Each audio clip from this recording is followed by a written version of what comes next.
আপনাদের জন্য আরেকটি নতুন রেসিপি নিয়ে চলে এসেছি, চাইনিজ চিকেন চাপ, যা রেস্টুরেন্টকেও হার মানায়। আসসালামু আলাইকুম এভরিওয়ান, আপনাদের জন্য চাইনিজ চিকেন চাপ নিয়ে এসেছি। চলুন কিভাবে রান্না করব দেখতে থাকুন। প্রথমে আমি 2 কেজির একটা মুরগি নিয়েছি, ব্রয়লার মুরগি, যা 4 টুকরো করে নিয়েছি। মুরগির বুকের মাংস আরো 2 টুকরো করে নিয়েছি, যাতে মুরগির মাংসের ভিতরে মশলাগুলো ভালোভাবে ভিজে যায়। মুরগির মাংসগুলো একটি কাঁটা চামচ দিয়ে সুন্দর করে কেচে নিয়েছি। এখন মশলা বেটে নিব।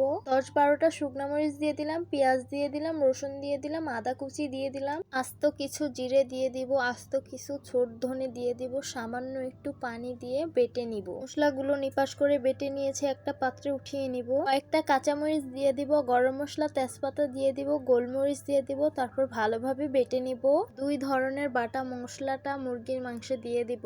স্বাদ মতো লবণ দিয়ে দেব, বাড়িতে বানানো কর্নফ্লাওয়ার দিয়ে দিব, কাশ্মীরি মরিচের গুঁড়ো দিয়ে দিব, লেবু রস চিপড়ে দিয়ে দিব, আম্মুর হাতে বানানো টক দই পরিমাণ মতো দিয়ে দিব, সামান্য ফুড কালার দিয়ে দিব। তারপর মাংসগুলো ভালোভাবে ম্যারিনেট করে নিব। পরিমাণ মতো হলুদ মরিচের গুঁড়ো দিয়ে দেব, তারপর একটু নেড়ে চেড়ে মেখে নিব। তারপর 4 ঘন্টার মতো রেস্টে রেখে দিব। কড়াই গরম হয়ে গেছে, পরিমাণ মতো সয়াবিন তেল দিয়ে দিব। সয়াবিন তেল গরম হয়ে গেছে, এখন ম্যারিনেট করা মুরগির মাংসগুলো দিয়ে দিব। মুরগির মাংসটা 2 পিঠ ভেজে নিব। সবগুলো মাংস ভেজে নিয়েছি, এখন একটা পাত্রে উঠিয়ে নিব।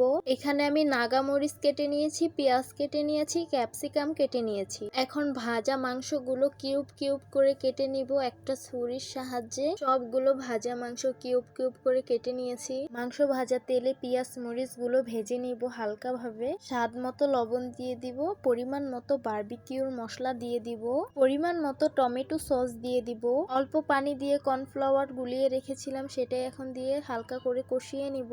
ভেজে রাখা মাংসগুলো দিয়ে কষিয়ে নিব। আমাদের চিকেন চাপটা হতে হতে এই ফাঁকে আমরা একটা নাগা সস বানিয়ে ফেলি। প্রথমে আমি এইখানে একটা নাগা মরিচ ছুরির সাহায্যে কুচি করে নিব। পরিমাণ মতো সাদা লবণ দিয়ে দিব, পরিমাণ মতো চিনি দিয়ে দিব, পরিমাণ মতো টমেটো সস দিয়ে দিব, তারপর সামান্য একটু পানি দিয়ে ভালো করে গুলিয়ে নিব।